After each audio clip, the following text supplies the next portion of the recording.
What's happening, people? Liverpool Prophet back again. Yeah, I'm back.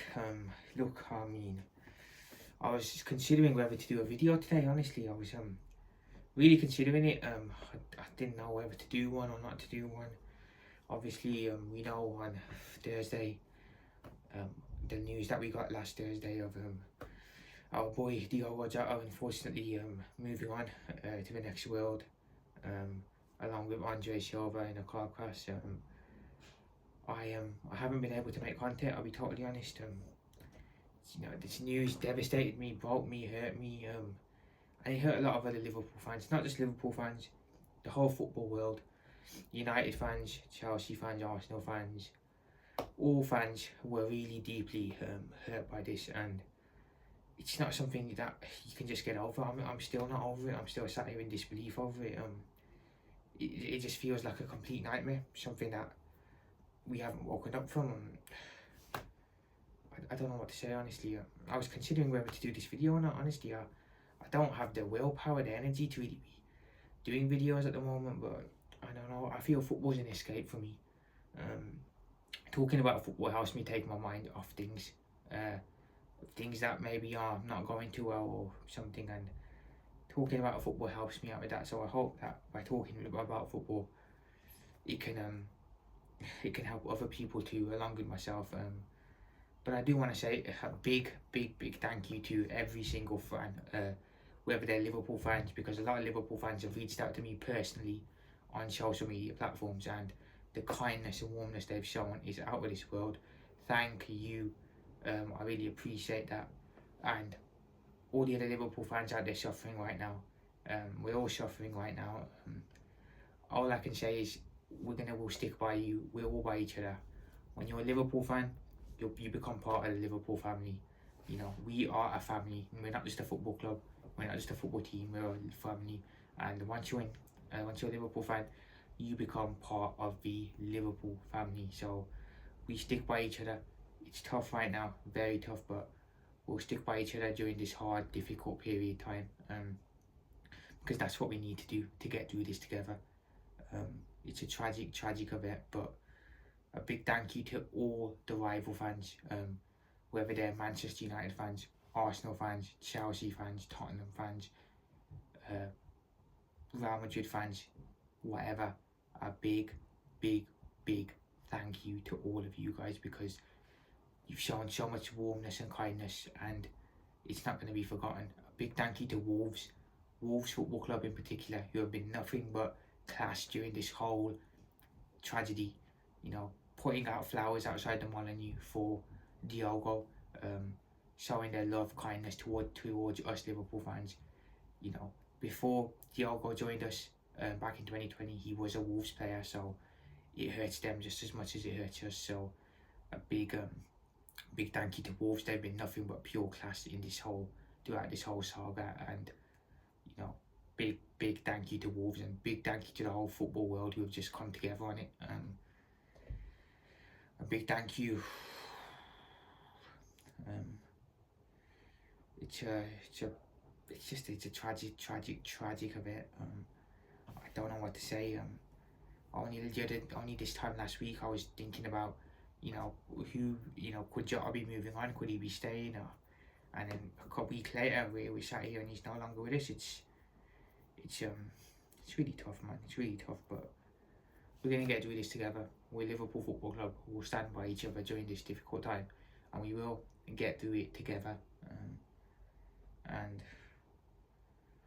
the club have decided to retire the number 20 shirt, rightly so. I can't imagine anyone else wearing that shirt other than Diogo Jota. That was his number. I don't remember a player wearing it before him either, so that's forever his number. And the club made the right decision on it. It was the right thing to do. It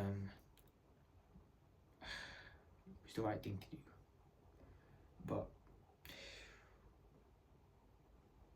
he's gone, but he's never forgotten. You know, we are going to cherish him. We are going to, pay as much tribute as possible to the man. Give him the best honourable send-off that he deserves, because that is what Diogo deserves as a person, as a player. The kindest human being as well you'll ever meet. just heartbreaking, really heartbreaking. But I wanted to come on and talk a bit about transfer news. I wanted to try and talk about the transfer news that's happening at the moment. It's going to be tough, but bear with me, guys. I'm sorry if I'm not my usual self, but you know, this news is really affecting me. So, you know, it looks like today coming out from Fabrizio Romano that Bayern Munich have reached an agreement with Luis Diaz on his on a transfer to Bayern Munich from Liverpool. Personal terms are apparently agreed. Now the two clubs are going to be negotiating a fee for Lucho. So that looks like it's happening, and that's the last news that I wanted to wake up to, honestly. After what's just happened these last couple of days, the last thing I wanted to wake up to was the news that one of our attackers is probably going to be leaving as well and moving on. So that's the last thing I wanted, but it looks like Lucho is on his way out. He's obviously off to Bayern. Apparently Barcelona are also showing interest in Luis Diaz. They are interested in signing him, so it looks like it's going to be a battle between Bayern Munich and Luis Diaz and Bayern Munich and Barcelona for the signing of Luis Diaz. So it looks like it looks like Lucho's on his way out, which is a big shame. For that to be coming out during this whole thing, it's not the news I want. We still don't know what's going to happen with Chiesa, Federico, whether he's staying or going. That looks like he's probably going to be on his way out. Before all of this, I mean, the only attacker I wanted to sell was Darwin. I mean, the striker would have come in, Jota would have still been here, and Darwin could have moved on. But now I look at it and I think the striker will still obviously be brought in by the club. I fully believe that. But what do we do now? Do we now get two strikers? Because, you know, it does look like Darwin could be on his way out. Do we go get two strikers in? A backup striker and the main striker? Does Darwin stay? You know, do we get a new striker in and keep Darwin as a backup? I don't know. It's really hard to say what the club are going to do and what the best thing to do is.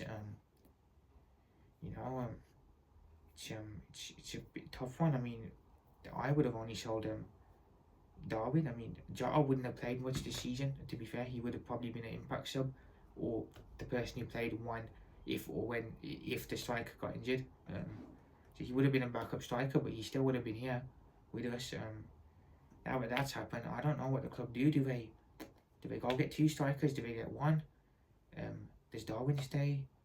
Does Federico Chiesa stay? Lucho looks like he's leaving, so there's still a lot to do.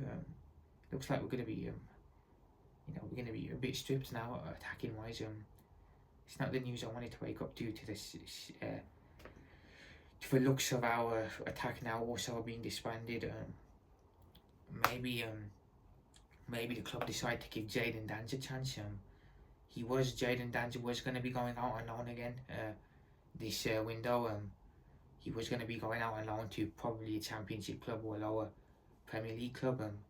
That looks like it's off the table now with what's happened. So maybe Darwin does end up leaving still, and Jadon Danz comes in as a backup option striker to the main one. Honestly, I don't know what the club do from here. I don't know how they approach it, what they think the right decision is, what they do. I don't know. I genuinely don't know. For once, I don't know what the club are going to do. Do I trust the club to make the right decision? I do. I absolutely do. Look, our owners may, really, really annoy us at times. They may have us pulling our hair out. They may have us, throwing stuff out, at the television in anger. But I think when it matters, when things like these tragedies happen, they always make the right decision. They always make the right call, and I would trust them to make the right call on this now as well. I'm seeing Diogo is going to be potentially getting a statue. He needs to be honoured in some way. He has to be honoured in some way, whether it's a memorial, whether it's I don't know, whatever. But he has got to be honoured in some way. He has to be, because of the man, the person, the player that he was for us. I personally, I am going to be getting Jota posters to put on my wall out of respect and to remember the time we had with him. Next season's t-shirt, I'm going to be getting Jota's name on there, 100%. A t-shirt with Jota's name, number 20 on there, because he's gone, but he's not forgotten. You know, yeah, he didn't leave on a transfer. He didn't force a move out. He didn't leave Liverpool Football Club. He was forever a Liverpool player, and he'll forever be remembered as a Liverpool player, as a Wolves player as well. No matter what, we're never gonna forget Diogo Jota and the man that he was, the player that he was. I just hope he rests in peace, and rest in peace to Andre Silva as well. 2 lives cut really, really short. Condolences to Jota's wife, their children, Jota's mum and dad. It's going to be really tough on them. Seeing the funeral as well absolutely broke me. You know, seeing Virgil and the lads there just look completely broken, shattered, devastated. I mean, I don't know, how do the players go on from here? How do the team react to this news? I don't know. What type of Liverpool are we going to get next season? I mean, I feel we're going to have a big issue next season, morale-wise, playing-wise, and I don't blame the boys one bit. I don't blame the boys one bit. You know, Jota was such a huge personality in the dressing room, so full of life, laughter, enjoyment. The FIFA videos he'd do every year, you know, just he had that aura and charisma about him. Now going back into that dressing room and that's gone. And, you know, that's going to be really tough on the boys, and I can see us having a big issue next season. I just hope the boys go out there next season, whatever happens. I don't care where we finish, what happens, whatever. You know, all I could think about up until this incident, win the league again, show everyone now. I'm not bothered, because there's more important things in life to worry about than, you know, winning stuff. This is, you know, something that I put winning aside, and that's the last thing I'm thinking about right now. Whatever happens, I just hope the boys go out there next season and play with as much passion as possible, much heart, desire as possible, and just do their utmost best to honour Diogo, honour their brother, honour our boy, our number 20. That's what I hope the boys do, and we're going to stick together, Liverpool fans, my fellow Liverpool fans out there. It's a tough time, we're hurting, but we're a family. We're going to stick together, and we will stick by one another during this hard, difficult time, 100%. So I'm going to head off, guys. I can't continue, man. I'm getting really emotional. I can't continue. I'm sorry, guys. I'm going to head off. Liverpool Prophet, peace out. You'll never walk alone. Never walk alone.